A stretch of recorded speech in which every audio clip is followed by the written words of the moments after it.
Não tiraste as imagens, estás?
Tem modo conta-relógio.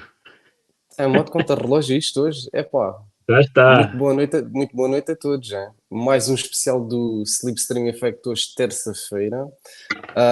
Foi um direct que nós há muito queríamos fazer com o nosso convidado, com o Simon Patterson. E olha, José, obrigado ao Miguel Vieira, obrigado pela contribuição. Tem sido recorrente nestes últimos directs, termos sempre muita gente a contribuir para o direct e a gente agradece. Já sabem qual é que é o objetivo: comprar novos equipamentos, câmaras e iluminação e microfones e tudo mais, e é para isso que a gente estamos a fazer aqui o bolo das contribuições. Estava a dizer que este direct era um direct que já queríamos fazer há muito tempo com o Simon, uma pessoa que estamos-nos cruzado ali no autódromo de Portimão, mas é uma pessoa que depois nos acompanha todas as semanas porque é um dos principais jornalistas permanentes do Motogp. O Simon faz todo o campeonato, portanto ele corre todas as provas, ele vai aos 4 continentes e realmente é uma pessoa que já tínhamos há muito tempo que queríamos trazer o Simon. Então Zé, antes da gente começar, se calhar ia-te pedir era para pôr uma fotografiazinha especial. Eu queria pôr, mas estou no telefone e não consigo. Ai, a sério. Por isso é que, por exemplo, não consegui tirar o Simon, é que era para entrarmos apenas nós os dois e queria pôr a capa e não consegui, porque estou no telefone e aqui não consigo. Portanto, muitas desculpas já ao Nelo e aos amigos lá de Angola. É assim, eu hoje ia fazer aqui um anúncio que vai haver a segunda prova do campeonato em Angola, e que falei com o Nelo e Gustavo, que é um dos nossos seguidores que temos há muito tempo e a ser-me seguidor. E Nelo, olha, peço imensa desculpa não poder pôr aí a fotografia, mas a gente vai tentar no próximo. Eu não sei se o Nelo... Não, é assim, talvez ainda dê para pôr hoje se o PC quiser colaborar. Eu não sei se vocês estão a perceber, mas a minha imagem hoje está um bocadinho diferente do que era habitual e o som também estará um bocadinho diferente. E nesse sentido, vamos tentar. Mas vou fazer o anúncio à mesma, depois se a fotografia puder aparecer aí mais para a frente, isso a gente mesmo, já isso coloca. Mesmo. É assim, na escola IMS, na cidade do Cubango, a ver se eu estou a falar tudo como deve ser, isto é complicado, Menong, vai haver a segunda prova do campeonato com as categorias da Yamaha FZ e com as Linkang. É no dia 13 e 14 deste mês e depois vai haver novamente no dia 27 e 28. Portanto, nós sabemos que já temos alguns seguidores angolanos que nos chegam. Fica aqui a divulgação da prova.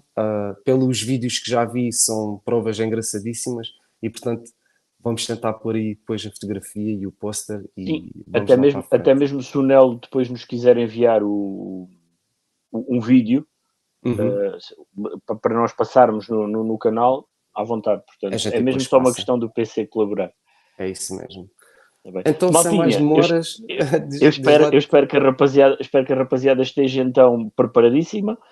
Ontem, isto parece que foi há bocadinho que saímos daqui, acabámos hoje começamos já outro. E espero que estejam todos preparados, porque acho que tem tudo para ser um grande podcast, com muitas informações de alguém que tem uma experiência enorme no paddock, de alguém que conhece os meandros do paddock, que sabe muitos, possivelmente segredos, que nós nem sonhamos, porque as histórias serão muitas. E vamos pedir também ao Simon, não só queremos aqui no Slipstream dar a conhecer quem é o Simon Patterson, o que é que ele faz, como é que ele chegou ao Motogp, como é que ele chegou às motas, mas porque é uma pessoa que vive as motas e vocês já vão perceber, até quem não conhece já vai também perceber onde é que o Simon está neste momento e porque é que está naquele sítio, portanto vocês já vão perceber isso tudo e depois, lá está, também ele dar-nos o conhecimento, passar-nos algum do conhecimento que tem do que é a atualidade do Motogp, da realidade e das diferenças daquilo que já foi e para onde é que caminhamos, portanto é tudo isso que vos queremos dar hoje, está bem? So, good evening, Mr. Simon. Simon, thank you very much. And for let us make here this introduction, it was very important, okay, for the people at home. And we are going to tell you to the persons at home that you are at your van. You are still on traveling to your house. And so, Simon, tell us where are you and who are you? How did you enter on the world of MotoGP? I think it's the thing that the people want to hear more, first of all. So I'm a freelance MotoGP journalist. I think I'm the only journalist. I have the longest streak at the minute of any journalist of attending races. I think I've done about 160 races in a row at the minute. Every race since Valencia 2015. So right now, I'm sitting in my van, which me and my wife live in during the race season, pretty much. So we're parked at Donington Park because my wife also runs a team in the new Women's World Championship. So we left Germany on Sunday night after the MotoGP race. We drove all the way across to the Netherlands. We got the boat last night to the UK. We're at Donington here tonight. And then on Sunday night, finally, we get the boat home to Ireland and a few days off to a few weeks off to relax finally. But yeah, it's been a really, really crazy season so far. But yeah, let me ask you one thing. Let me ask you one thing, one very important thing. So you have started your world on MotoGP in Valencia 2015. On the last race of that epic epic championship. Man, that race. Tell me one thing. I want to know. For sure, you remember everything from that race. Yeah, I mean, my one memory from that weekend is the tension in the media debrief session with Valentino afterwards in Yamaha hospitality. It was crazy. There was, I think, every journalist in the paddock, every member of the Yamaha team, every member of Valentino's family, all of the riders from the VR46 Academy, the staff of the VR46 team were there to hear what he had to say. It was completely crazy that night. Yeah. But actually, for me, that wasn't the craziest weekend, I think, because no. I was also there for like Argentina 2017, whenever him and Mark actually had that huge moment on track. So I was there for that as well. And that was crazy because in Argentina, there's not so many journalists who go to the races because it's quite difficult and quite expensive to go to. So you have like one of those huge Rossi Marquez moments, but there's maybe only 4 or 5 journalists there to talk to them afterwards. Yeah. And so it's quite personal, but also quite intense. So there's been a few of those weekends. Let me just tell to the persons what you have told us right now. Então, o Simon, e para quem não entendeu, o Simon começou a sua carreira no Motogp na corrida de Valência no ano 2015. O épico campeonato de 2015. Yeah. Essa fotografia que o Tosé tem lá atrás dele. Então o Simon começa a sua carreira se calhar com a chave de ouro. Podemos começar assim, começou do topo para baixo. Simon, probably you have started your career from the top to the bottom. Something like that. with that race. I've had just a joke. Well, so I started with Valencia 2015. My first race as a full-time MotoGP journalist was Qatar 2016. And then the second race of the 2016 season was Argentina. And I was the person who broke the story that Jorge Lorenzo had signed to Ducati. Hey. So my whole start of my career was pretty intense. Para as pessoas que estão lá em casa, portanto, é para perceberem que o Simon realmente não é um jornalista qualquer, tem acompanhado momentos históricos do Mundial. Quer dizer, estamos a falar da última corrida em que se decidiu o campeão de 2015, felizmente o Jorge Lourenço. Depois disse mesmo que foi um dos fins de semana mais tensos, mas não o mais tenso que acompanhou, e diz ele que o da Argentina em 2017 provavelmente para ele foi mais intenso ainda. Portanto, meus amigos, acho que vamos ter uma grande noite por aqui para falar com o Simon, porque o Simon deve saber aqui coisas espetaculares. Então, Zé. Simon, I want to know how the motorbikes came into your life. How does you have the first touch in a moto, and how do you get the life as a journalist? How do you get that into the motorcycle world? You start on that, or you start on another sport? No. Or another thing? My family have been in motorcycle racing since before I was born. Okay. So my mother's uncle ran a race team in Ireland, and sponsored for most of his career, sponsored Robert Dunlop, the brother of Joey Dunlop, the TT winner, and the father of Michael, who's now the most successful TT racer ever. So for all of my childhood, I grew up around road racing, around the Isle of Man TT, the Northwest 200, the Ulster Grand Prix, these races at home. And then in 2003, a friend of ours from home started racing in one of the lower classes at the Irish road races. And I used to go racing with him at the weekend to help out.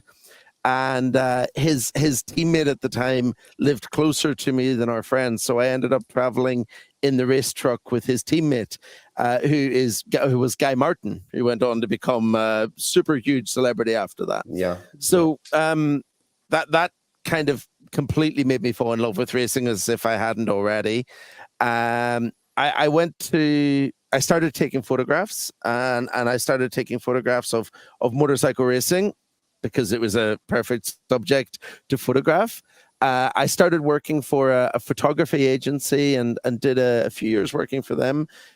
We were the official photographer for the Isle of Man TT for a long time.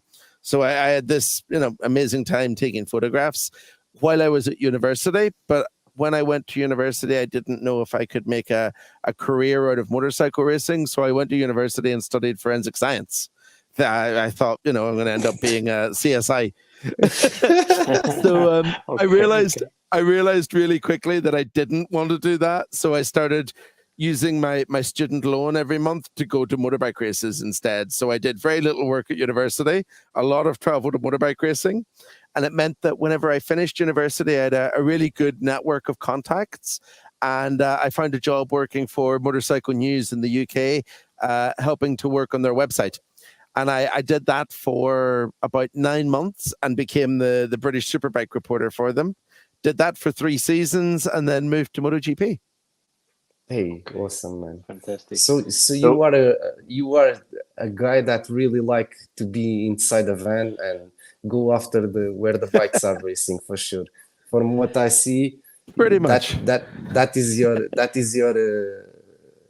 style of life. To give you an example, when I get home on Monday, it will be the first time that I've been in Ireland since April.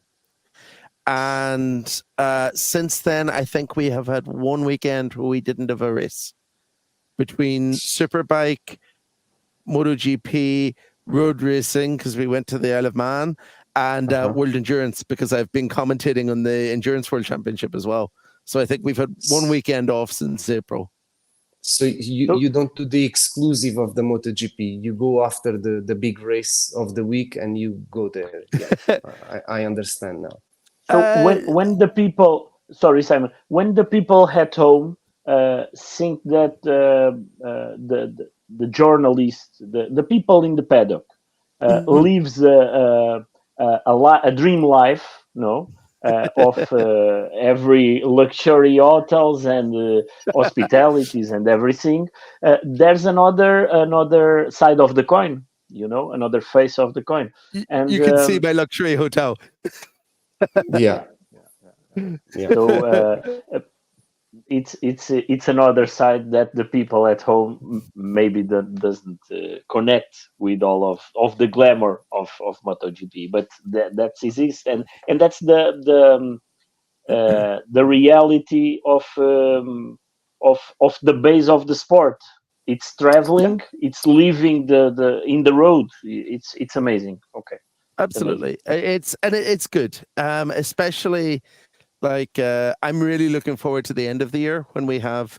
I think I'm in Asia and Australia for like 10 weeks, but that's my favorite time of the year because you tend to everyone from MotoGP travels together. You spend a lot of time in airports together. You spend a lot of time like waiting at the hire car desk together. But that's when you build up a lot of really good contacts and relationships in the paddock. It's what you need the.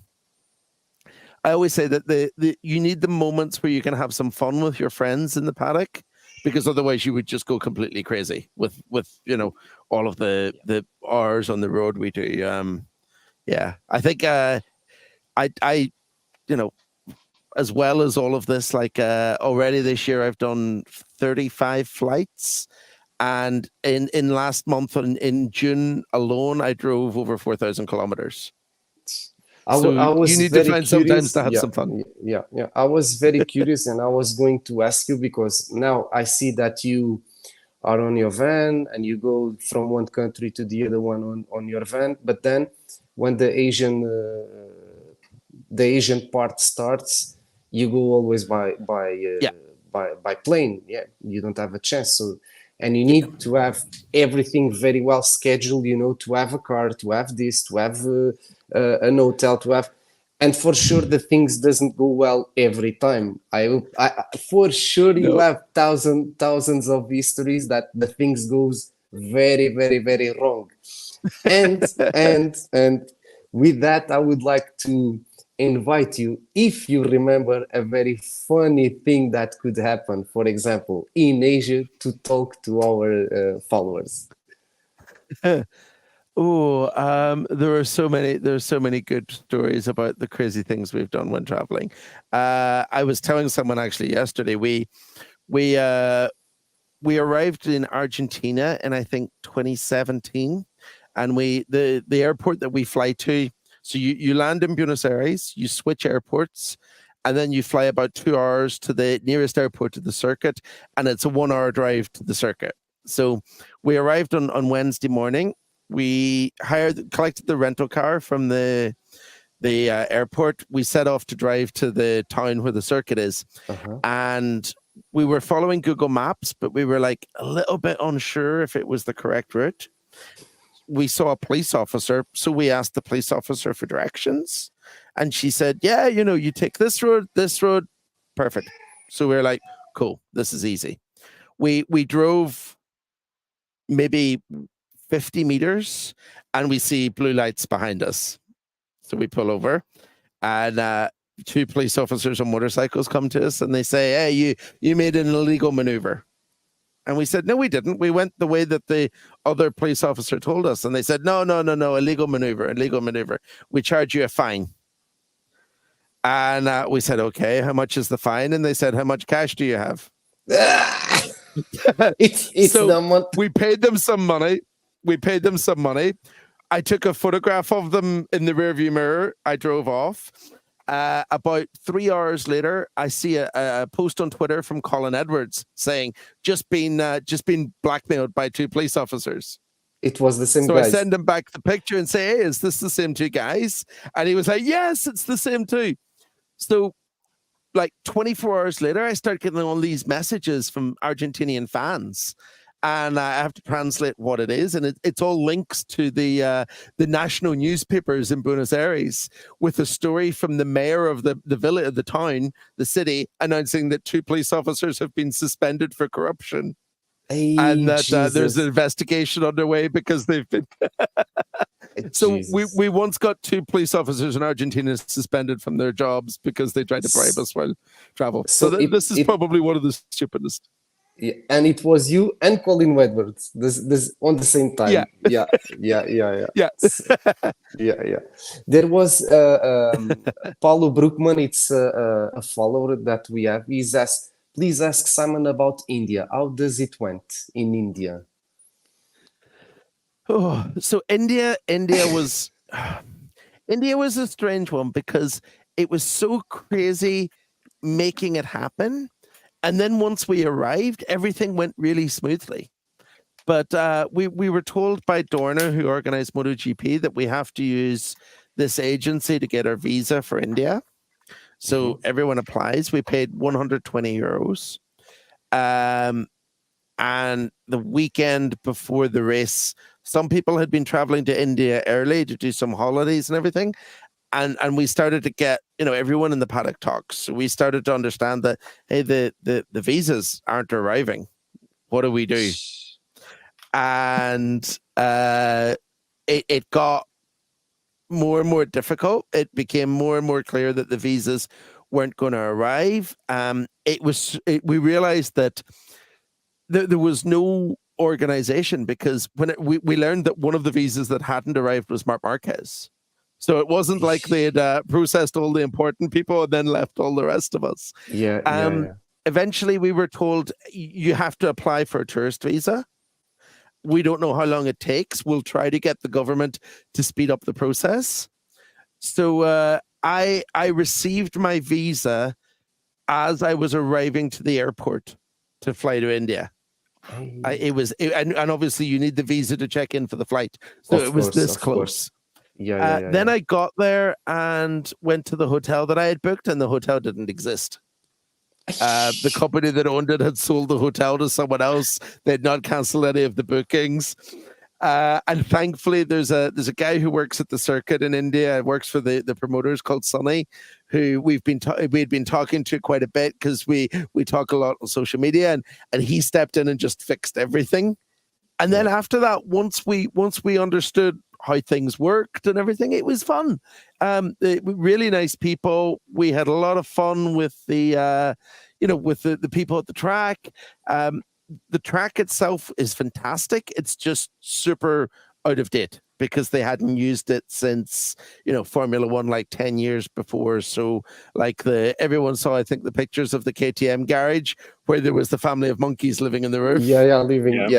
The media center, we arrived in the media center on Friday, and it was super, super cold inside because they had turned on the air conditioning, and it was like 14 degrees inside the media center, and outside is like 42. So it's just crazy. And we said, all day Friday, we said, please turn off the air condition. And they said, oh, we'll see what we can do. Saturday is exactly the same, but we said all day, please, please, please. And eventually they said, look, we can turn off the air conditioning, but we can't promise it'll come back on again tomorrow, and you will need it. So this is the sort of thing. This is the sort of thing that we had. Exactly. Yeah. Man. I know another stories, because I have try to sing something about you and about the things that you've done in the past. And I found something in a difficult season for MotoGP, in the COVID season. I think you have done cycling on on nearby to Valentino Rossi. Is something like that in a gymnasium, Yeah. I don't know the meaning. In the hotel, isn't it? So that's Yeah. a part. I had forgotten about It's this. been Yeah. weird for everybody, but I think for the circus of MotoGP is a really tough task for the people to organize everything. But for the people Yeah. who live in the road of MotoGP, what is this for you, Simon? This tough season of COVID. Something that we never want to do again. Yeah. It was super tough. The toughest part about it, I think, was that, like we already said, the bit of doing this job and all of the travel and all of the stress that makes it fun is being able to hang out with your friends on a Sunday night or have some beers on a Wednesday when you arrive to the circuit. And in the COVID season, you couldn't do any of that. Everyone was doing all of the same traveling, but they were isolated from their family because of the traveling. They were isolated from their friends in the paddock because of the COVID rules. And as a result, it was a really, I think, a really lonely season for everyone in MotoGP. And we never want to do that again, for sure. But do you think the riders enjoy a little bit of that lonely situation? Nah, I think some of them do. Some of them, we have 22 in MotoGP and 80 across all the classes, and there's all different personalities. And I think some of them quite like being alone, but I think some of them are super social as well. So I think there's some of them that definitely struggled with it more than others.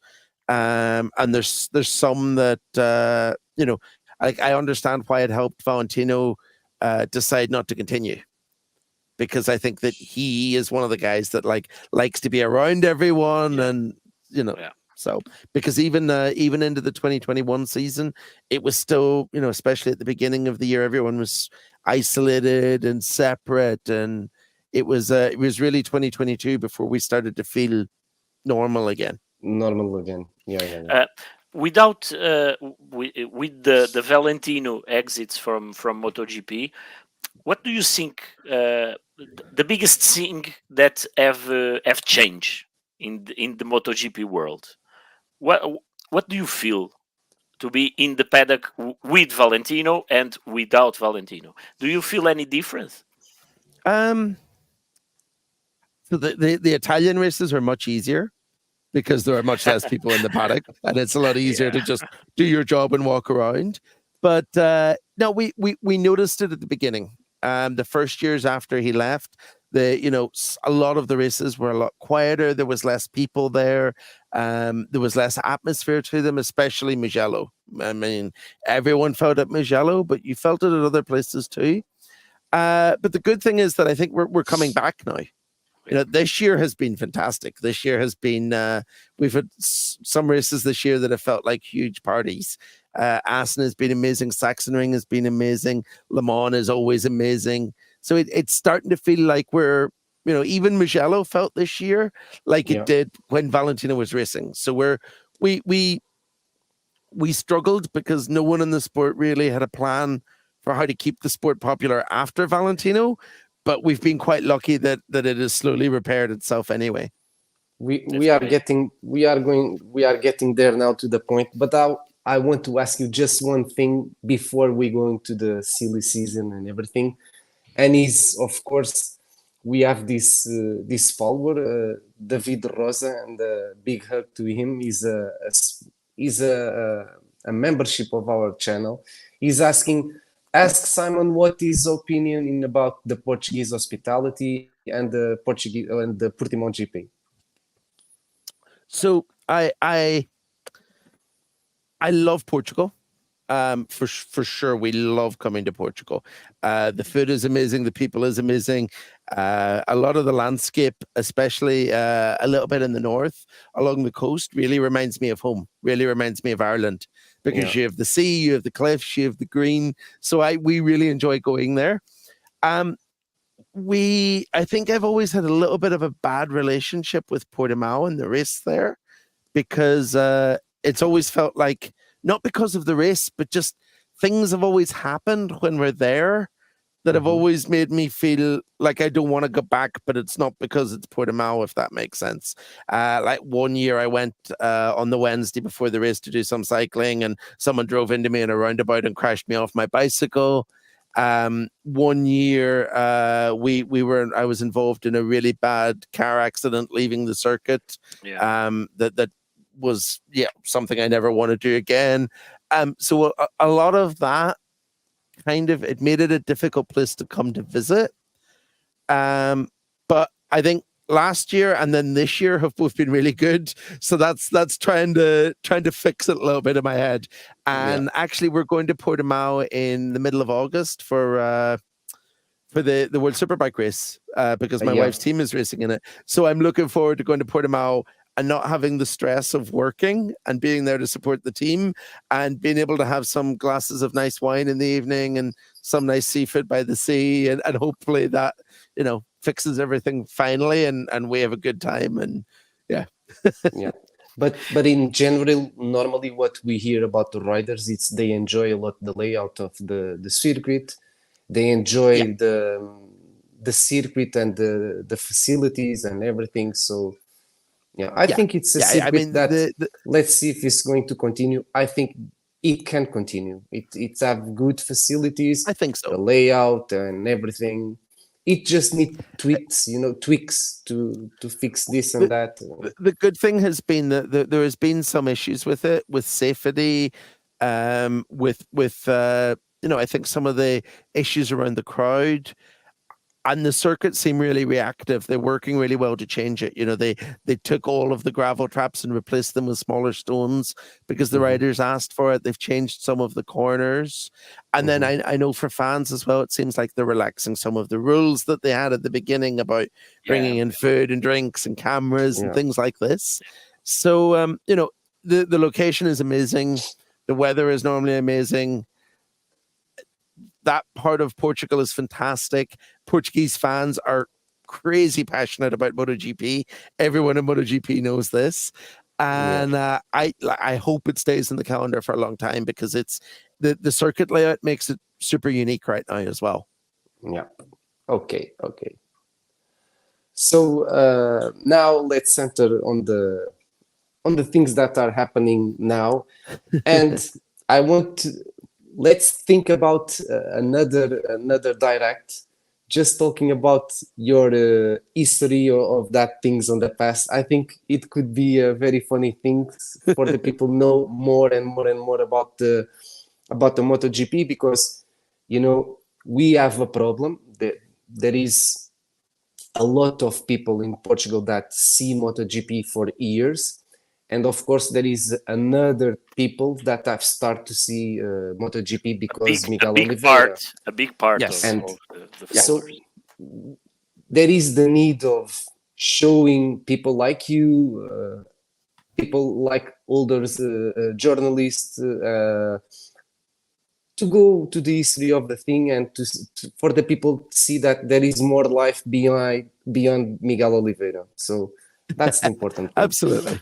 Yeah. So, Simon, the first thing that I would like to ask you about the silly season, is there a movement that have surprised you a lot or not? I think that the way that Jorge Martin left Ducati surprised me. I think the decision he made in the end was a lot of passion instead of a lot of logic and a lot of thinking. I think if he had thought about it longer, he would probably have arrived in the same place. But the way that he did it, with how quickly it happened, that was a surprise. And then the other thing that surprised me was that Maverick Vinales didn't want to stay at Aprilia either. I thought for sure that they would end up with a two-rider team that would be both Spanish. So I was surprised at the way that changed in the end. Yesterday we had the direct talking about the race in Sachsenring, and then we have talked about that movement about Maverick Vinales. We have talked between us, Tose and me, and let's see if you agree with this view. So Maverick Vinales, with the arriving of Jorge Martin, I think it's the same thing that he have lived in Yamaha with the arriving of Fabio Quartararo. The first thing, we think that is a major thing that have made him left. And this is a thing that we want to ask you. Aprilia seems to be a team that doesn't have a big budget, and there are problems with the arriving of new parts, investing on the prototype, things to develop more quickly the bike. And Maverick Vinales, we know by the history that he's a very demanding rider. He asking always for new things, da-da-da-da-da. I think personally that he have done the right place to go, to KTM, because if you have a factory that deliver whatever you want, just name it, as quickly as possible, that factory is KTM. It's not Honda, it's not Ducati, it's not Yamaha, nothing. So if we start to think on the movement that Maverick Vinales have done, I think he was very clever. And let me know your opinion about that movement. It's strange, but I think it was the clever movement from him. So I don't think the difference is budget. It is in a way, but the difference for me is ability to do stuff. When you go to Aprilia, like the KTM motorsport department in Austria is bigger than the entire Aprilia factory. Yeah. It's just, they have so much more ability to do things. The guys at Aprilia have a super small racing team, super small racing department, not a huge amount of space. And I think they like it that way. They like almost a family feeling where they can, everything is done together. It's collaborative. And I think they appreciate that. They like that. So they don't want to change it even if they had more money. So it's more about mentality, I think, than budget. Because then you go to KTM and it's like they're building rockets for NASA. It's just everything is bigger and but it has always been one of the complaints, a little bit of some of the KTM guys, that KTM give them too much stuff. With Maverick and what he's like, I think it's more about what's in here than what's in the bike, getting the new stuff for him. But if that's what he needs to win, then that's the right place for it. And for sure, he'll learn more about what it's like to have a lot of new parts at KTM.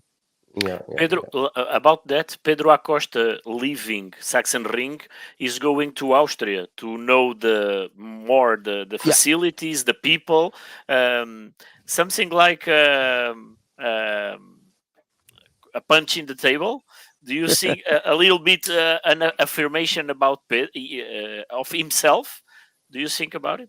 I think the thing about him, the thing I like about him a lot, is that he's still super modest and super friendly. He comes to the media center every day to do his debrief for the journalists, and then he always goes and sits with his friends, his personal photographers, for 15 minutes and catches up with them and just walks around and says hello to everyone, which no one else does. And I think maybe he wants to go to Motogp, to KTM, to just talk to the people and get to know them and understand them. And for him, it's more about the personalities and getting to know the characters than it is about, going to tell them, this is what I need for next year. This is what I need you to do for me. Because that's not really him. Do you think he's still very green on the way that he talks with the media? It's Innocent. You think innocent, that? I hope he never it's his changes. way. Yeah. I mean, and Valentino kind of did this right until the end as well. I found they're pretty similar in how they both act with the media, with the people around them. So I hope that Pedro never loses this. I hope that he always stays like this, because it's nice to have one character who's really different from all the rest, you know? Do you think all the other ones are very, rectangular? They are always the same shape, the same thing. Do you think so? Some of them are. Yeah. I think that some of them try to be people that they're not. Some of them are quite shy, so you get a bit of an act that they think this is what a MotoGP rider should be like. But I also think part of that is because a lot of them all joined together quite young. You know, we had the big change in the grid during COVID, where we get a lot of young riders in. And I think that as they get older and more mature, they're all starting to be a bit more confident being themselves. Yeah.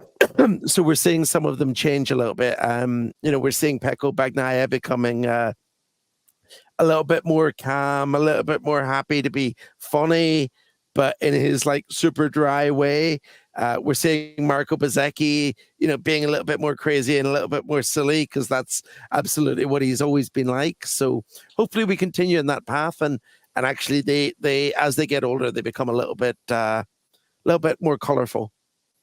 Last year when and you talk about Bezzecchi, last year when Bezzecchi and Marini were together on the VR46, I have talked this to Tose. I think they were the two riders with the best atmosphere around them, because normally they will give always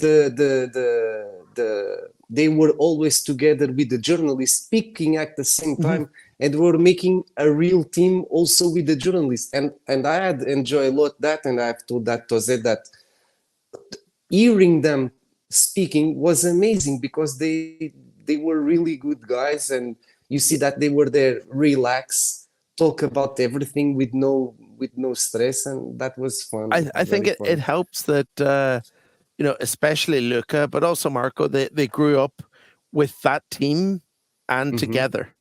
So they've both been around the VR46 team since they first arrived in MotoGP. All the same guys came from Moto3 to Moto2 to MotoGP with them together, and so they're super tight units, that whole team.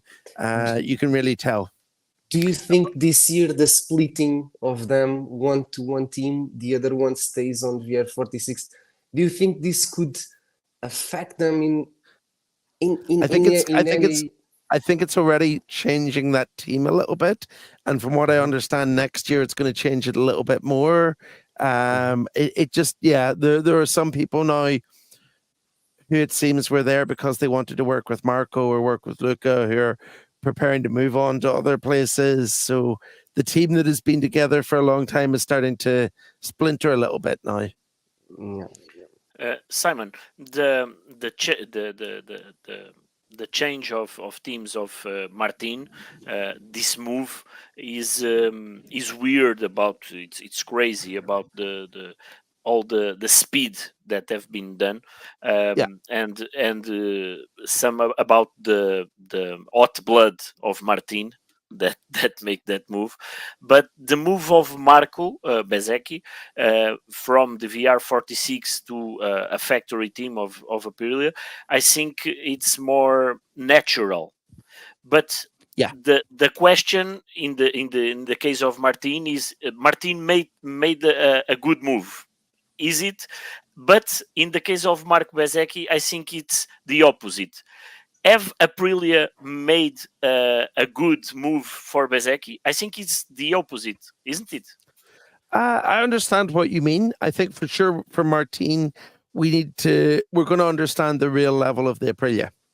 And, maybe this is not the level of the Aprilia, the same way that we learned whenever Acosta arrived at KTM, the real level of the KTM was higher than what we saw. So I think there will be part of this. I think for Bezzecchi, Aprilia still think they can find the Marco Bezzecchi we saw last year. So this is what they're working on. He has a reputation inside the paddock for being super talented, even inside this grid of people. I remember in an interview last year, Casey Stoner told me that if you took away all of the electronics, all of the rider assistant devices on the bikes, that he believed that Bezzecchi would be absolutely the fastest guy. Because he's the most instinctive.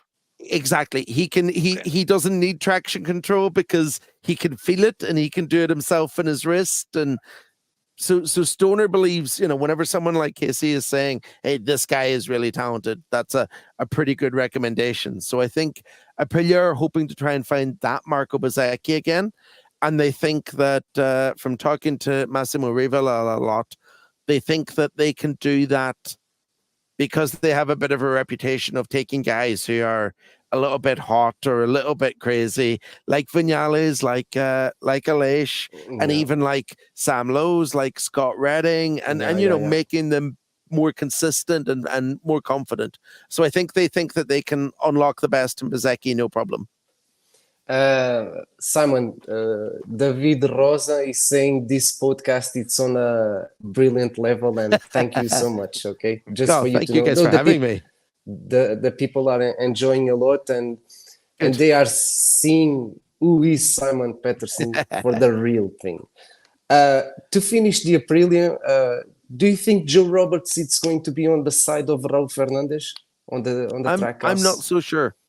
No, I'm not so sure because since the very beginning, when I've talked to Trackhouse about this, they've said that they don't want an American rider just because he is American.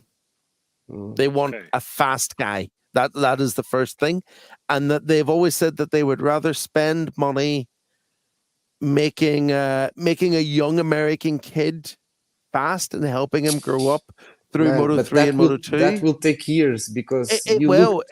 But you the look problem to is Moto America, nobody's over there to pick up. You see, there's one kid in Red Bull Rookies, Christian Daniel Jr. Right here already. Okay. I thought it was coming from Moto America. No. There's already one in Rookies. This is his first year in Red Bull Rookies, and already he's fighting for podiums. So he's going to be the guy that they're going to look out for. I think if Roberts gets the seat, it will be more because of Dorna than because of Trackhouse, because Dorna are thinking more short term. And they're the people who are pushing to do something quickly because of the Liberty takeover. They want an American guy in the American team in the first year. So I think if it happens, and it still might, but it will be because Dorna are trying to make it happen more than Trackhouse want it to happen, I think. But imagine next year you will have Liberty full, 100% full inside the championship. And if you arrive next year to Austin with the American team, having an American rider, and it's a cool guy. Of course, he's cool. He has a house here in Algarve, so he's a cool guy. Biased. No. But the guy is a nice guy. Believe we have speak already with him, and he's a very chill boy, and he has a very good mood, and he's a good rider. That's the point. He's a very good rider. So I think it will be. I think it will happen. And he needs to continue the season the way that it has been going. He needs to keep winning, keep being on the podium, because the problem will always be whenever it takes you over 100 races to find this form, people are always going to question if it's just temporary. So he needs to keep trying to prove to everyone that it's not, it's permanent, Simon, and if so Raul is almost with 2 feet and 2 arms and 1 head and everything in Trackhouse, but if Miguel doesn't match with Trackhouse and goes to Pramac because he's the the most natural movement. Yeah. Miguel have said that in this last GP. What riders fit in your opinion at Trackhouse? So Joe Roberts a little bit yes or no, but maybe another rider who could be. I mean, if Miguel ends up at Pramac or at Gresini, which is maybe the other option for him, but that depends on where Fabio Di Giannantonio goes. He's the most important piece now because Yamaha want him, but also VR46 want him to stay. We think he's going to stay, which means that probably his teammate will be Morbidelli. Probably Alex Marquez's teammate will be Fermin Aldeguer, who's already signed to a Ducati contract. So for me, if Miguel goes to Pramac with Di Giannantonio not going there, maybe the most interesting option for Trackhouse is someone like Jack Miller, who's English speaking, who's a good character, who will be super entertaining for them because they're a team of people who tell stories, and of course he's fast.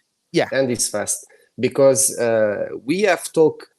There was a lot of people laughing about the signing of Jack Miller to KTM. He will never be a good rider in KTM. He will never this and that. Blah, blah, blah. The thing he had arrived in KTM, and immediately KTM have started to ride very well with the soft tire. That was the first thing that he have done. It was that.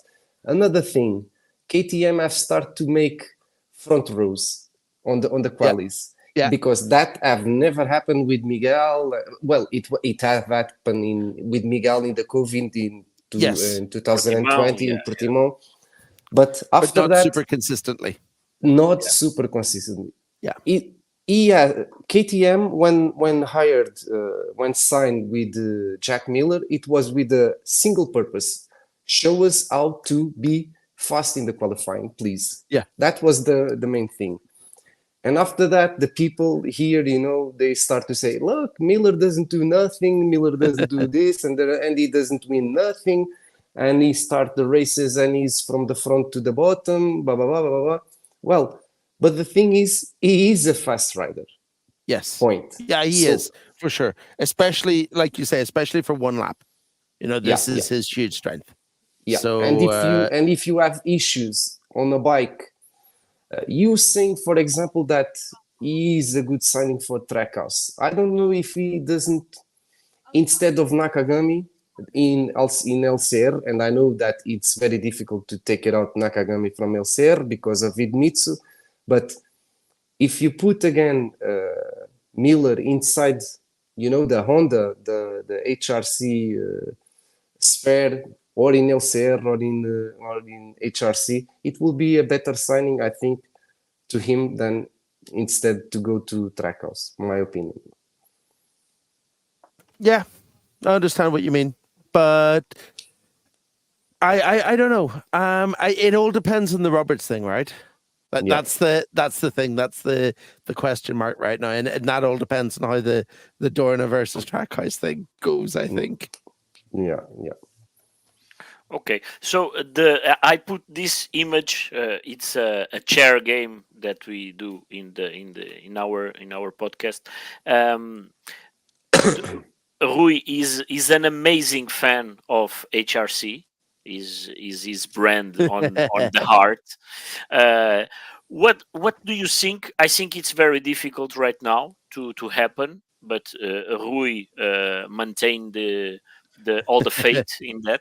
But how do you think Miguel Oliveira could fit well in this garage? I think he would if they were looking for someone else to come into the garage, but I think in the end they're going to keep Joan Mir. I think if they were looking for a replacement, then yeah, absolutely, it makes sense. But I don't know if they're gonna go looking for one. The crazy thing for me is that you think that Mir is having this terrible, terrible season because it seems like the only time we see him on TV is when he crashes. And then you look at the championship standings, and he is still the top Honda in it by by quite a bit. So when he's fast and when he's consistent, he's still the best guy that Honda has. Even though Zarco has been super impressive and on some occasions, and I think that maybe he said a lot of strong things early in the season about Honda and maybe not wanting to be there. Mm-hmm. But if you look back to the end of last season, Fabio Quartararo said a lot of the same strong things about Yamaha, and then Yamaha made a lot of changes that made him convinced he wanted to stay. And I think maybe Mir watched what Fabio did and is trying to do a little bit of the same himself. And now that Honda are trying to get some changes made and some progress is coming, I think that he's happy to try and stay there and fix the project. We know that they've got a lot of new stuff coming probably for Austria around then. And I think that maybe he'll try and wait until then to see where the championship is and where the new bike is, and then make his decision. There is something more that with Yamaha that I don't know why this happening, but Yamaha doesn't renew the contract with Alex Rins soon, and in this day has never happened so far. What do you think that delays so much about the renewal of Alex Rins? Maybe we could have some surprise on that factory seat. I think it's maybe just I don't think there's going to be any surprise. I think that they're going to announce pretty quickly that Rins is going to stay there. But I think maybe there's just been no rush. They maybe sometimes you see this, you think, hey, what's happening there? But in reality, it's just that, they're not in any panic because both sides have said, hey, are we going to sign, are we going to ride together next year? Yeah, no problem. So then the contract becomes not as important. So I think maybe it's just a little bit of this. And then Alex's injury and the fact that he wasn't in Sachsenring might have delayed that as well, because I think maybe if they were going to announce it, that would have been a time to do it.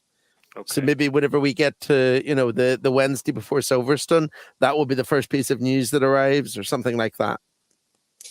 Jose, let me just ask more things here about Honda to finish the Honda first, and then we continue. We have finished already the subject Aprilia, but about Honda, I would like to ask you if you know already something about who is going to replace Repsol as a sponsor in Honda. Do you know something about that, or we've still not officially heard that Repsol are leaving? Mm-hmm. And we've heard a lot of rumors over the years that say, hey, Repsol are leaving, and then they always stay. So let's see what happens, because they're still super involved with the team, with the project. So maybe not. I wouldn't bet my savings on one way or another right now on it. But I think even if they do go, Honda will, we've already seen the Honda livery change a little bit this year, where Honda became more important than Repsol again. Yeah. And I think that Honda have the budget and they're so serious about MotoGP that if they want to run the team, they don't need a sponsor. Okay. Like Aprilia, who don't have a sponsor. I think that something like this is not crazy to imagine. And whenever you look at like the test bike of Stefan Bradl, it probably means that we get a really, really beautiful machine next year. With the colors, the original colors of HRC. Exactly, right? Okay. And Simon, we have here Paulo Brookman ask, Simon, in your opinion, what's the time span for HRC to reach the top level again? Do you have any idea about that? You don't have? It's so tough to say. I mean, we can look at Yamaha, and I think that Yamaha can start next season ready to start fighting for wins again, maybe not for the championship. Mm-hmm. From the way that things are going and from the things that they're saying inside the garage. And then you think probably that means that by 2026 they're back at the top level. And then 2027, of course, will be like a complete reset where everyone has a huge opportunity to be competitive again. I think that Honda are probably a season and half a season or a season behind where Yamaha are. So Jesus. if we see them starting to look competitive again by 2026, we're going to see them winning 27. The good thing is that they seem really serious about it. They're not going to pull out of MotoGP anytime soon. They're super serious about what they're doing. And I think the signing of Aleix Espargaro as the test rider was a really important statement, both to in general, but also to Joan Mir to say, hey, look, we're trying to fix this. And he's a really good guy to bring into the project and learn some things off. Okay. And my last question. Do you think, and the good thing to speak with you, it's because you can speak, because sometimes we have here journalists from Spain, or we have other journalists, and normally they are. But my last question about HRC, do you think Alberto Puig it's a part of the solution or a part of the problem?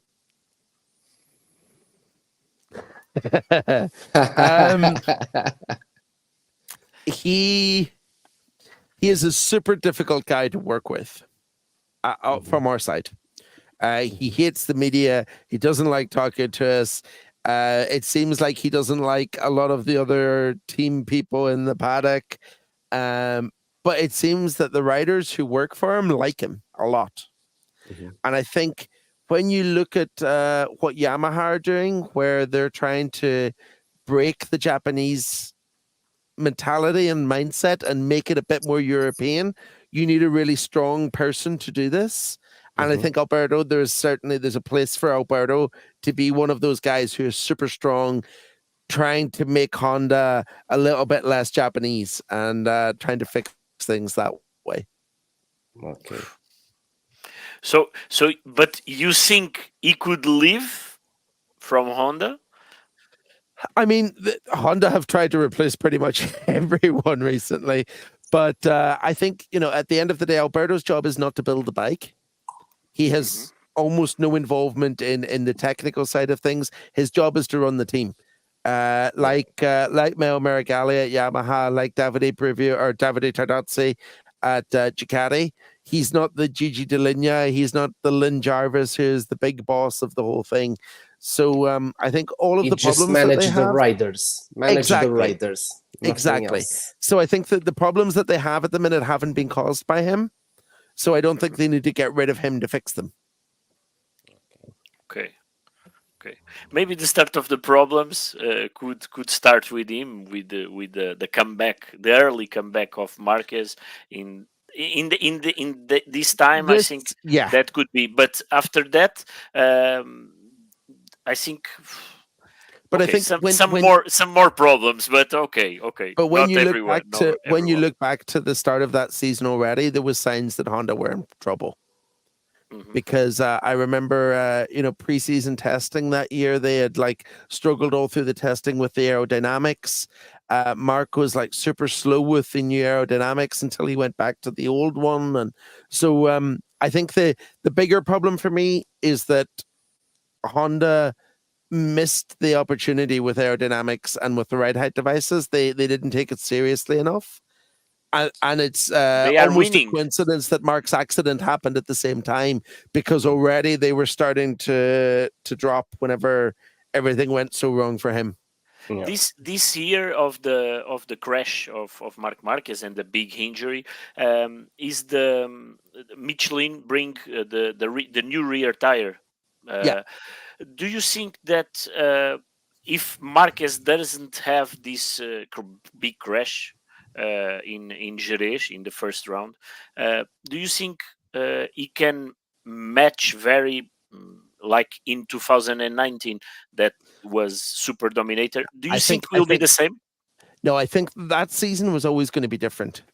Especially 2020, I mean, if you look at the grid, there was probably a 50% chance that he would catch COVID and miss one or two races, and it was all crazy that year. So it was super hard to say one way or another what would have happened because of that, I think.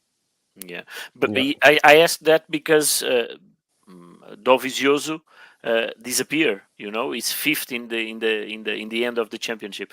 So that's why I'm asking, because and also Valentino as a is the age thing, of course, but as we notice a big drop of everyone. But he also missed a lot of races that year being unwell. Yeah. And I think this is all part of it. And some guys got COVID and were sitting at home frustrated that they weren't allowed to come and race because they felt fine. And some guys it completely wiped out. It drained them for weeks afterwards. And Simon, just for you to know, I'm very, very proud about this direct that we are done, because it's not, and I'm going to tell you why, because it's not a direct speaking about a debrief about a racing. No, it's an interview to a journalist in English on a Tuesday, because normally we do always Monday, as I told you, and we have 182 people on our direct, and for Amazing. that I'm really proud of that. Believe it. Good. Thank you very much. Thank you for having me. Jose. So Simon, I just want to know the last thing about silly season.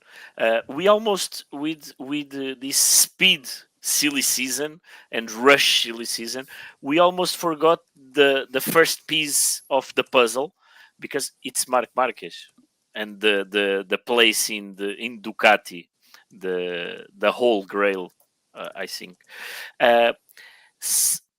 Do you expect that move from Marquez from the beginning of the talks with Marquez, with Gresini? No. It's its target in this beginning, or do you think no?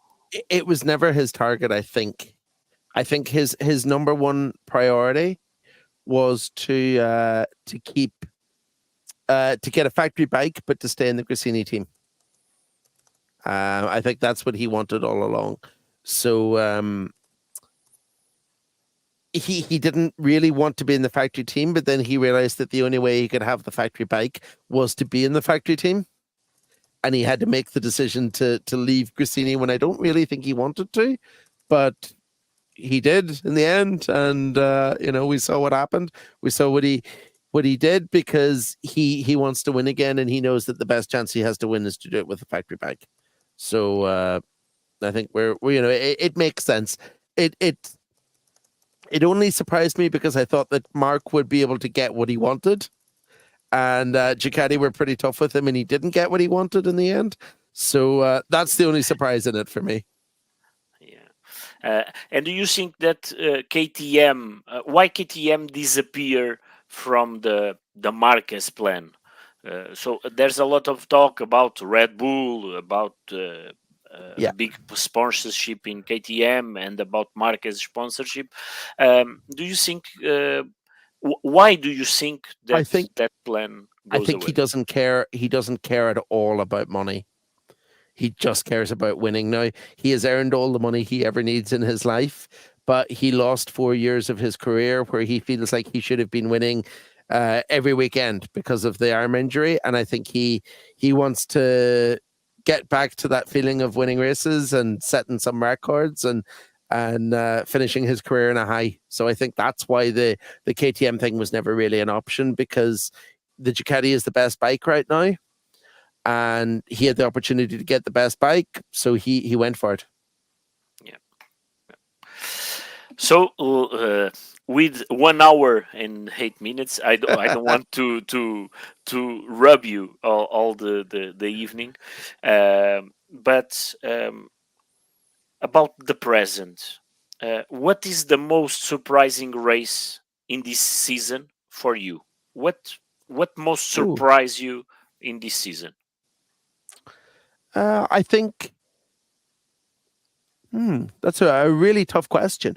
I'm surprised that Marc Marquez has not won a race yet. Okay. Because I thought he would have by now, and I think he's been really unlucky too.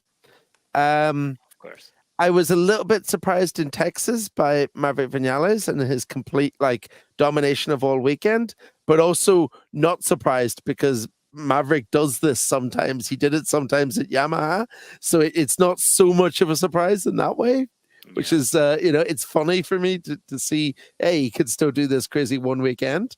Apart from that, I mean, I think the rest of the season has gone as we expected it to go, with Martin and Bagnaia fighting for the win every weekend, with guys like, Alex Marquez, Marc Marquez, Bastianini, sometimes Miller close behind. Maybe the one guy who's performing better than I expected he would this year is Pedro Acosta, but we always knew that he was incredible, so it's not a huge surprise either. So I think that's. Do you expect the 24 Ducati so high in the beginning of the season? No one expected this. I think that's true. The level of this bike is super high. You speak to some people who work with it, who see what it can do, and they say, like, this is the best bike ever built. And normally it takes a little bit of time to get there. So they've done an amazing job keeping the level pretty high from one end of one season to the start of the next. José, deixa-me só aqui fazer uma. Let me just ask you one thing. It's a follower that we have, Indio Shakyun. Big hug to him, and this is a very good question, because there are a lot of people that do this. Question about the silly season. This format means the rider only ride freely for 1 year if he signs a 2-year contract. The second year, there are always in negotiation. Should be a negotiation window like after September. In your opinion, do you agree with this type of talking, or do you think, like football, for example, should be a window of transfer? What's your opinion?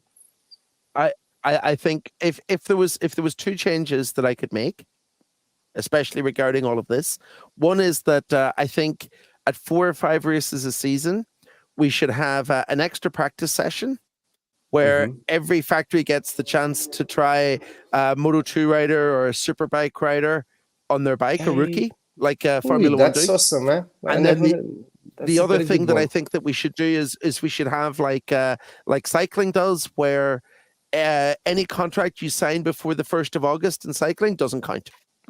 Okay. You can only sign the contract after the 1st of August. I think that both of those would every year would give us a more fair grid.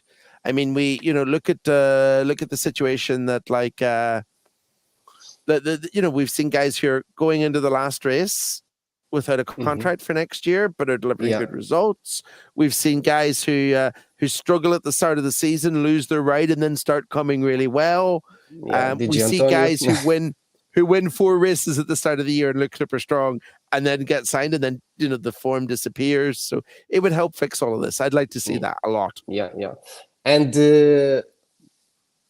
you have told about that thing about the Moto2, Moto3 riders too, and I have never remembered about that, and that's very, very. I would like to see this. Yeah, and tell me one thing: do you think that it should be more tire manufacturer suppliers, or do you think that this one with Michelin it's okay? What do you think? I think with Michelin it's okay. I know that they get a tough time for a lot of things that I don't always think are in their control. But I think largely the tires do a really good job. We don't see too many problems with them. They put a lot of money and research and effort into making the sport happen. And, I think the cost of trying to bring in another tire manufacturer would be super huge to the factories as well. So maybe better to have a manufacturer who pays to be there than having 2 or 3 manufacturers that the teams have to pay whenever budgets are already pretty tight. Yeah. That's also a good view.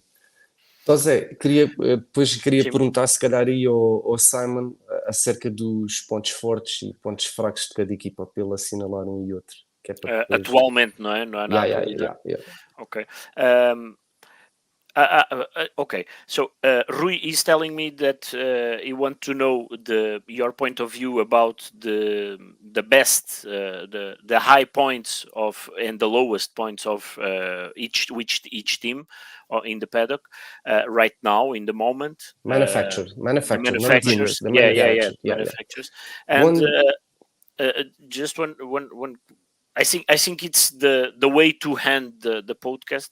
I just want to know about the right present in the moment. And is this necessary we talk about Catalonia or talk about Mugello, because they already passed, and with the rush of Motogp they already passed. But with the Sachsenring is an event that is different because it's a very short track. The layout is different.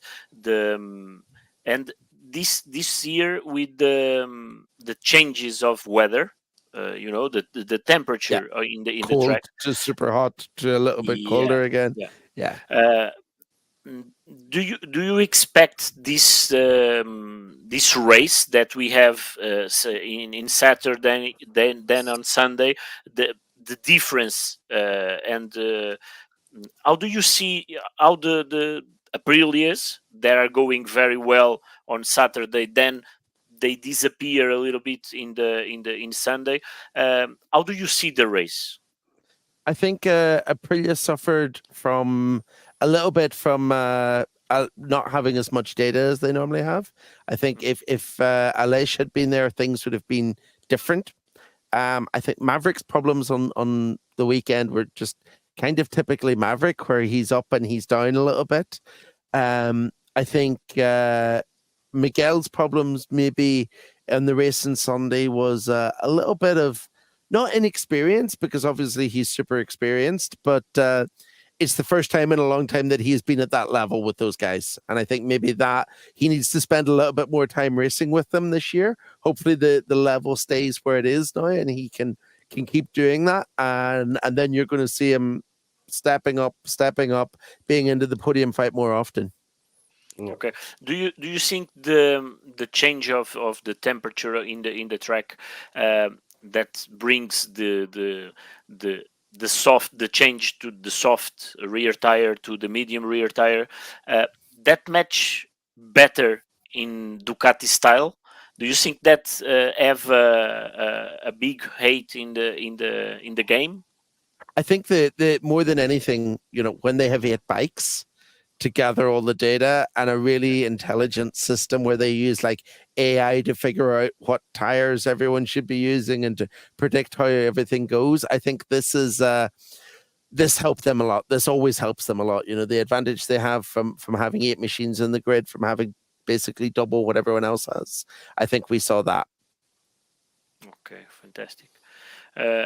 Rui, não sei se queres mais alguma coisa sobre a corrida. Okay, Simon, to end, and that will be our last thing, but I want to challenge you in one quiz thing. It's very nice. No, it's very easy. It's very easy. Okay. So every year, on the end of the year, we make a challenge to our followers to tell us which was the rider that they have enjoyed more on the track. And this year we're going to make that on the end of this year. So imagine last year, from all the riders of MotoGP, here in our channel in Portugal, which was the winner of our followers? Oh, I'm going to say Jorge Martin. Try again. I'm going to give you are in Portugal. You are in Portugal.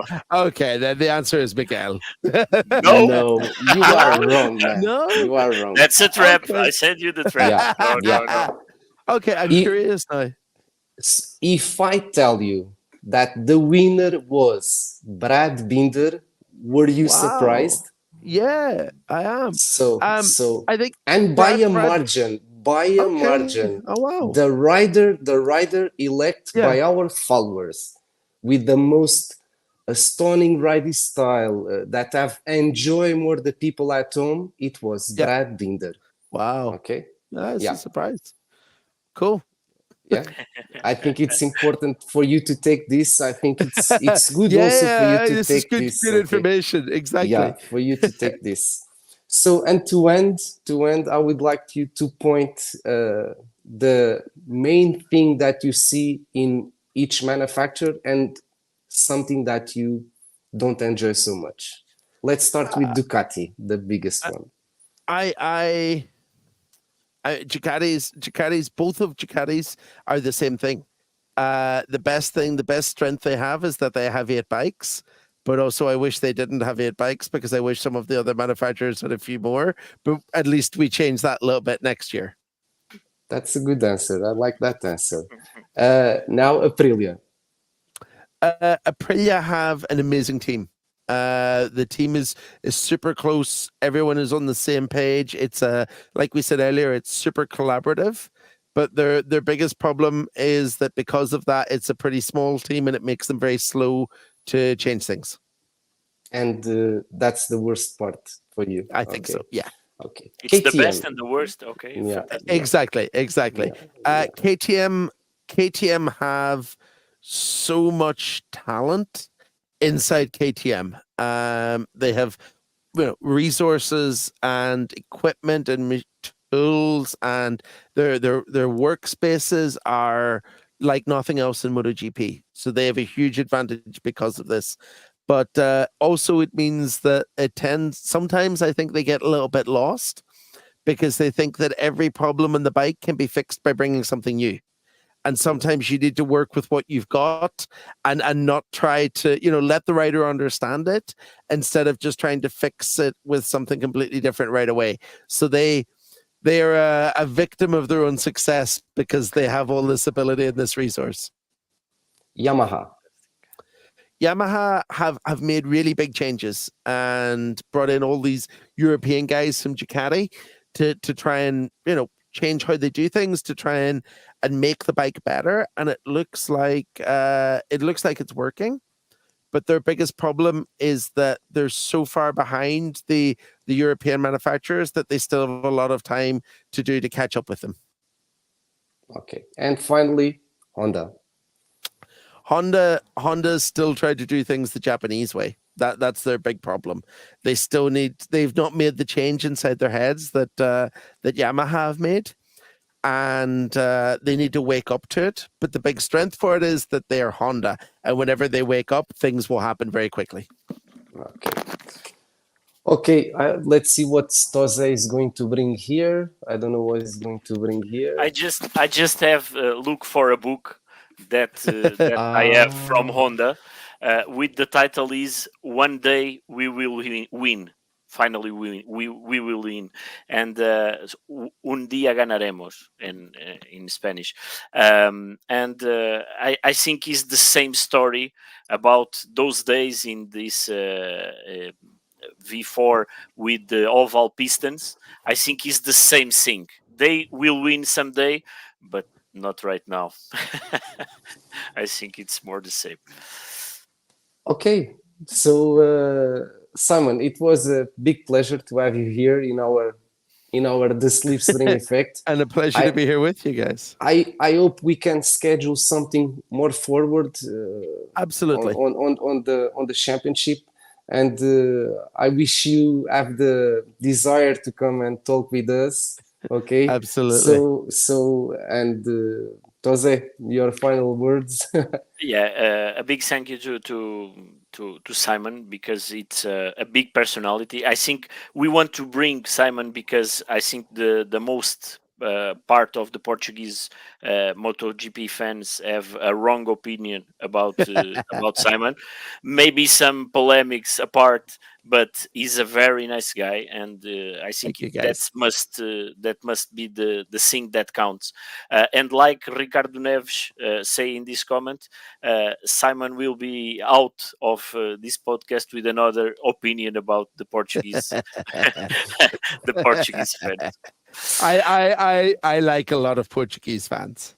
That's it. That's the most important thing. I don't. No. Well, now we are going to say goodbye in Portuguese, okay, Simon? Thank you very much, Simon. Thank you for having me. Obrigado, Talk to you obrigado. next time. Ok. Pessoal, epá, eu vou-vos dizer uma coisa, acho que foi uma surpresa muito boa. Nós conhecemos o Simon e cruzamos com o Simon por 2 vezes no Autódromo Internacional do Algarve. Trocamos algumas palavras, mas pronto, quando é ambiente de fim de semana de corrida, as coisas são todas muito à pressa.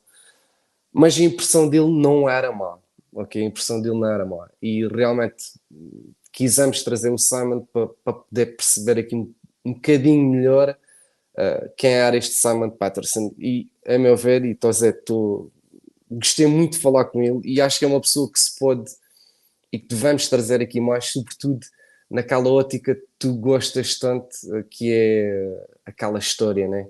É que, por exemplo, Sim. eu não sabia, estou a dizer, este homem começou a trabalhar no ano 2015, na última corrida, para decidir se era o Rossi, se era o Jorge Lourenço o campeão do mundo, quer dizer. Não fazia ideia.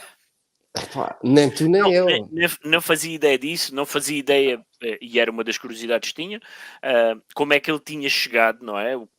Sabia que era um tipo que vivia as corridas por esta questão da caravana, de se deslocar na caravana, da mulher também ter a equipa nas superbikes. Portanto, sabia que era alguém que vivia as corridas de uma forma intensa, mas desconhecia estes detalhes, não é? Que tinha começado desta forma como começou. E lá está, acho que aquela... E eu disse ontem isto à rapaziada lá no grupo, que é uma pessoa que realmente não transmite num primeiro contacto, e quando tu vês nos corredores e no media center, em que a pessoa está focada a trabalhar, a verdade é essa. Exatamente. E por exemplo, ele está a entrevistar, isto é algo que me ficou na imagem sobre o Simon, ele está a entrevistar os pilotos, mete o microfone em cima da mesa, ou o gravador, e está no telefone assim. Yeah. Nem olha para o piloto e está a escrever e está a fazer cenas, né? E tu ficas com uma ideia de desrespeito, né? Parece que é desrespeito. Sim, de respeito, de frieza, não há aquele ambiente quente, aquela interação quente como nós latina, né? Aquela cena mais exatamente. latina. Mas já estou a dizer, mas este gajo é o que o Paulo César Costa está a dizer, é que ele tem mesmo octanas nas veias. Quer dizer, desde pequenino, né? Desde pequenino, e depois é a envolvência do TT, quer dizer, os campeonatos que ele acompanhou lá. Eu não sei se as pessoas em casa se aperceberam, mas a namorada dele tem uma equipa, ok, nas Superbikes, portanto, e depois não vive só o Motogp, quer dizer, ele literalmente vai a todas. Ele vai a todas, estou a dizer, aquilo, a carrinha ali, a caravana dele, aquilo deve ter quilómetros, né? Só isto, né? Portanto, isto é basicamente living the dream do Motogp, até diria mais, é quase um bocadinho o romantismo do Motogp à forma antiga, não é? Com as devidas comparações, mas é quase um bocadinho isso que é, lá está, olha, o meio de transporte era o carro. Ivan, lembra-te, a namorada dele é aquela que almoçou connosco e com o Pessino. Exatamente. Se o Ivan tiver recordado, quando almoçou connosco, foi aquela rapariga que lá está, é a namorada dele que tem a tal equipa. É isso mesmo. Portanto, mesmo. acho que foi um podcast muito bom. Nós, quando vimos, diz o Ivan, sim, é verdade, eu tinha ideia de termos dito na altura. Sim, é essa, exatamente. Essa é a namorada dele. Exatamente. Sentou-se com o Manuel, com o Pessino, e depois estava eu também, e o Ivan e o Rui. Olha... Teve aqui visões muito semelhantes às nossas. Acho que o surpreendemos, houve ali áreas em que o surpreendemos e gostei muito dessas partes. Viste ele a tocar no mesmo ponto que eu toquei ontem no nosso direto, que é a falta do hábito de estar na frente do Oliveira. É muito importante, Zé. Quando tu estás lá na frente é uma coisa e quando estás cá atrás é outra. E isto demora tempo. Claro. O mindset tem que mudar. Perceber como é que os da Ducati fazem. Não, é não. difícil lá atrás, é quase impossível, né? Claro, e não é só isso, é o teu próprio mindset de tu estares habituado. Tu colocas o Martin cá fora nas duas últimas filas e quer ver o que é que o Martin faz. Estás a perceber? Essa que é a realidade.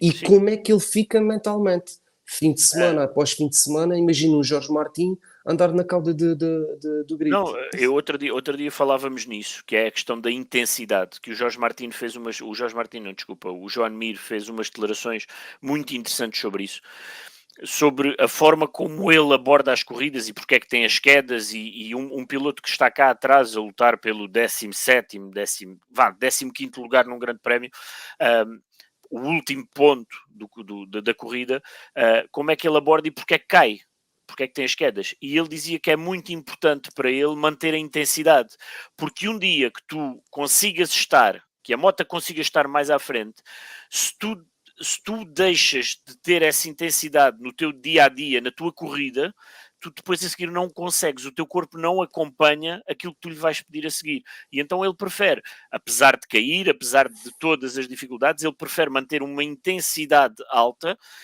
para que o corpo dele não perca isso, porque senão, lá está, quando tu começas a cortar um bocadinho mais, o teu corpo a seguir, tu queres fazer coisas e ele não faz automáticas, não é? Ele não sai na automática. E Olha, acho que é muito como o interessante. Miguel Pinto está aqui a dizer, e este convite serviu muito para isso, lamento não partilhar a opinião maioritária. Depois de ouvir o verdadeiro Simon, isto sobre o papel de música. E realmente foi a nossa intenção essa, que é, muitas das vezes vai-se nisso, vai-se nessa conversa do ei, está a atacar e não gosta do Oliveira, isto, aquilo. Pá, não, simplesmente está a falar do momento das coisas que se vê, não é que não gosta ou que gosta, é a função dele como jornalista, é aquela. Sim, Rui, e lá está, nós estamos muito, muito pela questão da proximidade, da língua, o da respeito, é preciso as pessoas, era muito fácil nós estarmos aqui e havia aqui muitos comentários, era muito fácil chegar aqui para dizer-lhe assim, olha Simon, diz-me lá qual é a equipa que tu mais gostas, ou diz-me lá qual é o piloto que tu mais gostas, mas isso é entrar por um caminho que aquele profissional não quer entrar, não se vai fazer esse tipo de perguntas, ele está ali, lá está, é um freelancer que tem que ganhar a vida a fazer e a produzir notícia e tudo mais, ele não está ali para gostar de ninguém, ele está ali para falar e tudo mais sobre o que é que se está a passar no Motogp. diz aqui o Ruben Campelo, estou curioso para ver o que o Simon irá publicar, se o fizer, sobre este momento. Vamos ver o que é que se ele vai fazer alguma coisa ou não. Olha, eu tenho todo o gosto em trazê-lo novamente, porque acho que é uma pessoa que tem muito para se descobrir, acho que é uma pessoa que tem muito para nos contar, e da minha parte, acho que é daquelas pessoas que tenho muito gosto em falar. Sim, sabes, e tudo mais. eu é aqui a questão da barreira da língua que me deixa sempre um bocadinho mais a patinar. E para que a malta saiba lá em casa, a nossa preparação do podcast foi... Olha, ontem dizia-me o Rui, ou eu ou o Rui, já nem sei, dizias assim, epá, olha, então amanhã depois a gente liga que é para tentarmos, epá, para vermos qualquer coisa, não é? Portanto, não vamos fazer isto sem a gente pensar numa pergunta ou qualquer coisa. Olha, nem o Rui, eu fui, olha, há pouco fui para o hospital com a minha mais pequenita, que estava com a garganta, estava com a garganta toda tramada. E então, hospital, portanto, foi até às 3 e tal da tarde. A miúda em casa, zero tempo, foi zero.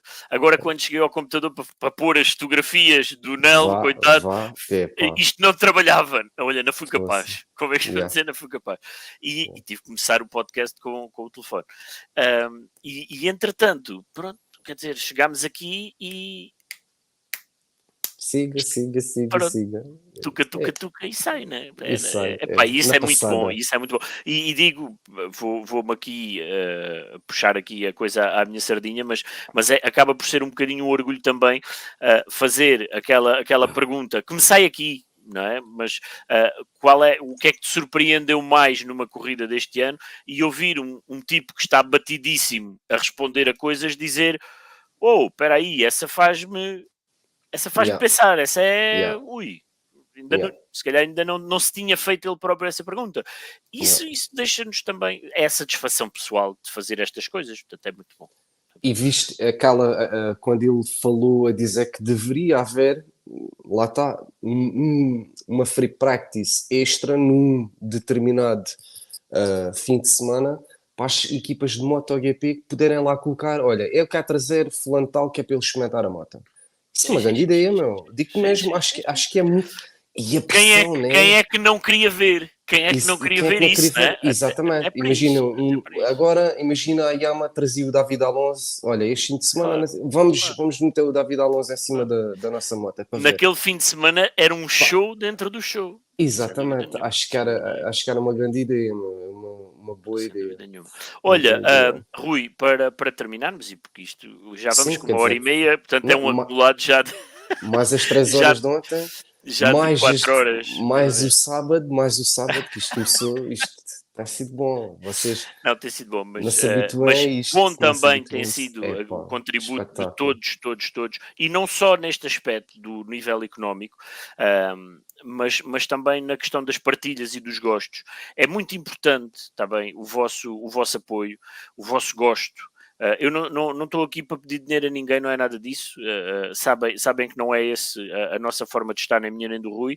O dinheiro que conseguirmos arranjar será para investir, neste caso será para material, para conseguirmos melhorar aquilo que vos trazemos. O meu som, que é aqui um bocadinho lata, né, segundo o Paulo. Trazer uma iluminação melhor, que não reflita ali, que não faça aquela mancha ali nos óculos, que consiga dar um bocadinho de brilhantismo também ao que temos lá atrás. Não é que as câmaras vão pôr a gente mais bonitos, mas vão... Não, mas isso a gente é feio, mas também se fosse para subir as audiências a gente espia-se, também não era por aí, ou não. Mas agradecer a todos, está bem. É para termos tudo igual, para as coisas ficarem como deve ser. Gostamos de as fazer bem, é só isso. Mas agradecer porque não é só a parte do dinheiro que conta, o vosso like, a vossa partilha é fantástica, está bem? Obrigado a todos. O Bruno Laranja está a perguntar, olha lá, vai haver o Oscar para o último classificado.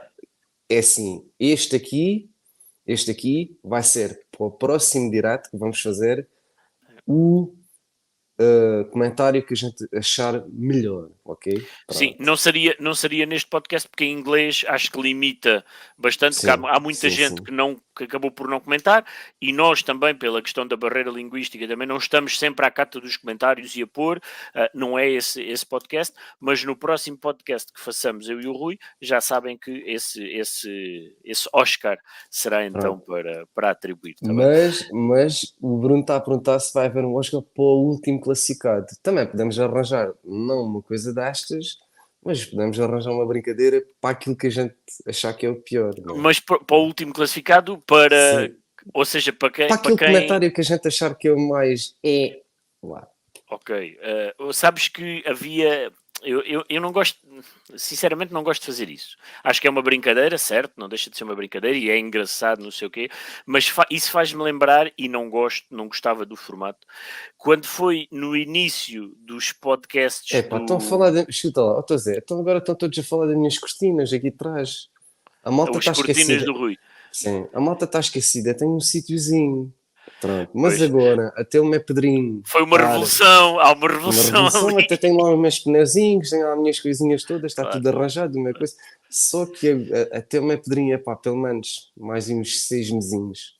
Porque aquilo fica mesmo ao lado do quarto onde ele está. Eu não quero ir lá fazer barulho, como é óbvio. Não, porque as pessoas não associam isso. Eu estou no escritório e tenho... olha aí, mais duas paredes até chegar aos quartos. Olha lá, a malta está... eu digo-vos uma coisa, isto tem sido uma loucura. Esta semana vocês têm sido mesmo brutais. Mas pronto, mas até nos gostos, Rui, até nos gostos, e isso é muito importante para a projeção depois que os vídeos têm. Sem dúvida. Para aquilo que depois nós conseguimos através da publicidade do YouTube.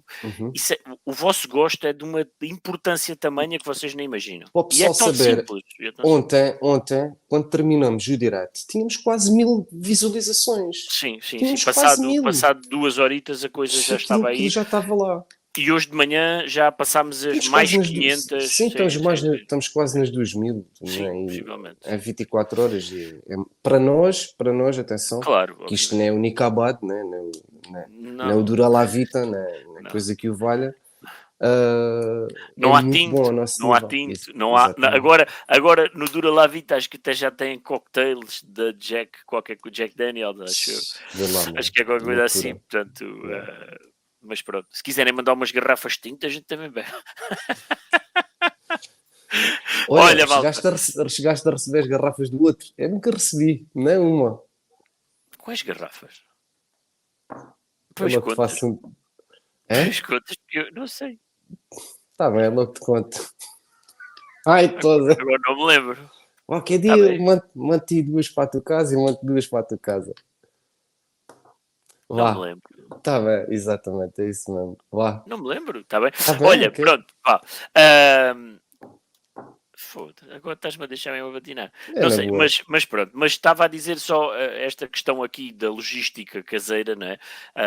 Quer dizer, eu para ter ali aquele pneu ali em cima, tive que levar 3 chovas, não é? Isto não foi assim às boas. Um gajo tem que fazer um peito do caraças e tem que se aguentar. Então vais Ah, pôr um painel aí na parede e tal. É por isso que eu não, tenho um epá, mecantinho, estás a ver? Tem um mecantinho essa só merda na. cheira mal e vê para aqui isto. Pronto, mas é normal, isso é tudo normal de acontecer. Depois é a questão do ruído. Isto até que isto começasse a entrar aqui na habituação, né? É pá, vocês. Ó, Tozé, olha lá Tá o. bem, já percebi. Olha, epá, olha, estava já tão longe, já nem, não chegava lá, nem agora estava mesmo bué de longe disso. Exato. Faz assim, perdoa metade que eu perdoo-lhe outra metade. Mas é isso, até a questão do ruído, as pessoas não têm essa noção, mas pronto, é tudo habituações aqui que se tem que É fazer aqui isso em mesmo. casa e que leva o seu tempo. Não é? Isto não é um estúdio profissional. Maltinha, Nem obrigada queremos. mais uma vez. Obrigado. Tivemos quase 200 pessoas. Incrível. Foi Pá, a uma fantástico. Muito bom. terça-feira, a uma personalidade que é algo controversa, que muita gente disse logo que não vinha, eu não vou, Em inglês, em em inglês. inglês. Portanto, olha, Yeah. fantástico. Gostei Em muito. inglês, mais ou menos em inglês. Ele falava, a gente pouco. É mais isso, é mais isso. Malta, só dizer-vos que para a semana ainda não temos o convidado fechado. Eu e o Rui estamos a trabalhar aqui numas possibilidades e queremos trazer mais O pessoas giribola. Ai não, não é o do, giribola. Queremos trazer mais pessoas do meio jornalístico também para vos dar este feedback, para falar sobre os pontos mais altos da temporada até agora, para darem a opinião, para vocês terem também acesso a outra opinião que não a nossa aqui no canal. E estamos também a trabalhar, posso-vos dizer, acho que tem tudo para correr bem, porque já estamos em várias frentes. Não me quero alargar, mas posso-vos dizer que está ligado, é uma situação que está ligada à parte técnica, está bem? E que queremos trazer esse conteúdo ainda durante o tempo que há a paragem. Portanto, acho que é um podcast que vocês também vão adorar, tanto ou mais até do que eu e o Rui, porque estamos Olha, divertidos que isso aconteça. já agora para dizer ao Miguel Pinto, é assim. Inicialmente, Miguel Pinto, hoje era para ter vindo o Simon Crawford. Uhum.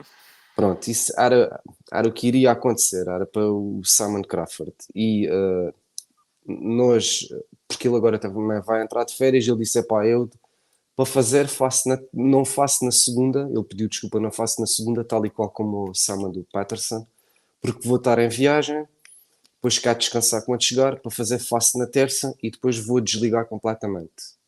E, como é lógico, ok. Entretanto, isto estava combinado. Mas, entretanto, saiu aquele último X do Patterson e eu e o Tozé começamos a falar e dizer: epá, aquele é que a gente devia trazer e tal, não sei o quê. Olha, então vamos lá falar com ele. Porque era o Nós, momento, é fruto era do o momento, momento, não é? fruto do momento, pronto. E então, nós já falamos com ele e perguntamos-lhe: olha, podes vir na terça-feira? Eu disse, na segunda, ele disse: olha, não, porque pá, eu vou chegar a Donington na terça-feira e aí sim que já estou um bocado mais descansado, posso fazer. E então, o que é que a gente fez? Desmarcamos com o Simon e também deixei-o descansar.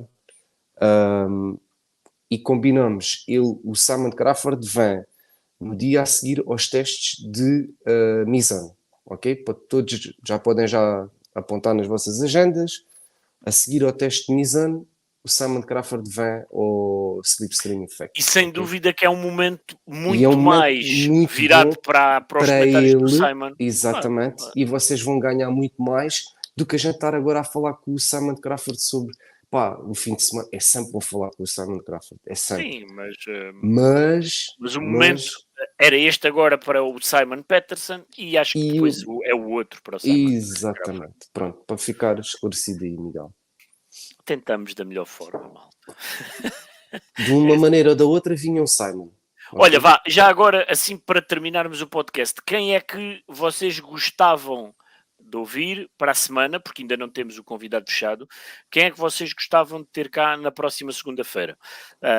Estamos a falar de um meio jornalístico, não digam o Miguel Oliveira, porque já fizemos o convite e ainda não tivemos resposta. Já viu a mensagem. Mas não respondeu. Está bem. Vá, vamos lá, maltinha.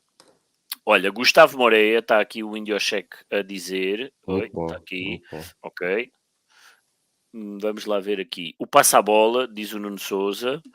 O Gustavo Moreira já está a ganhar 2. Espera, agora ia dizer que era o Hugo, mas não, era ok. O Hugo era o Indiocheck que estava a responder aqui a alguém. Ia dizer que era o Hugo, mas fiquei. Mas qual Hugo? Espera aí que não estou a perceber. E o Paul Travata. Exato, o Paul Travata era bom, era bom. Já uma vez o convidei, falei com ele. O Guto. Na altura que ele era chefe de mecânicos do Miguel Oliveira. O Guto, não. O Martins. Sim, o Vítor Martins, muito bem, parece também bem, e temos a porta aberta do lado do Vítor Martins também. O Nick Abad, e eu pessoalmente ainda nunca falei com o Nick Abad. O Luís Couto diz o Belmonte. O Belmonte. Não. Vamos continuar. O Oscar Ar. E o Oscar Ar também era muito fixe. O Oscar Ar teve ali. Teve assim um bocadinho. O Alex Barros depois também. Já meti as patas e pronto. O Alex Barros teve assim também um bocadinho. Este gajo olha a trollagem. Olha a trollagem. Isto é trollagem. Isto é no Telegram, não é aqui. Vamos fechar a coisa. Fechar a transmissão agora. O Campinotti também seria bom, mas não. Também é muito difícil.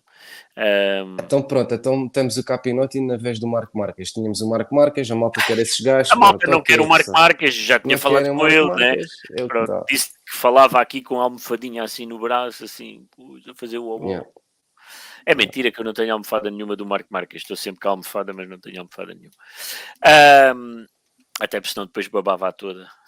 Já não vale para cá. Maltinha, isto está a descambar. Vamos embora. Obrigado. Vamos acabar, é isso mesmo, está bem? Então é, grande semana, meu, é? Foi espetáculo. Olha, agora não sei se tenho genérico. Vou tentar ir buscar o genérico. Espera aí, dá-me só mais um bocadinho. Eu posso pôr. Espera, pois, não, está aqui, já sei. Já vou buscar o outro, ok. Já és capaz? É só porque o som é um bocado alto. Isto foi gravado com o som, assim, no máximo. E é um bocado alto o som. E eu gosto de meter o outro e baixo-lhe sempre o som. Mas não consigo não sou capaz de ir buscar o outro, porque senão o computador é capaz de separar. Que isto hoje foi mesmo. Eu digo-vos uma coisa, tive quase a pensar que não conseguíamos fazer o podcast, que seria uma vergonha. Isso também era bom. Já agora traz-se a Joaninha também e pergunta se tem vídeo. Como é que é? Só para quem sabe. Não, mas quando falaste em Joaninha, pensei na Lúcia também. Pensei na Joaninha aqui e na Lúcia. Também seria um podcast interessante. Não, isso não. Malta, um abraço a todos. Grande abraço, pessoal. Tchau.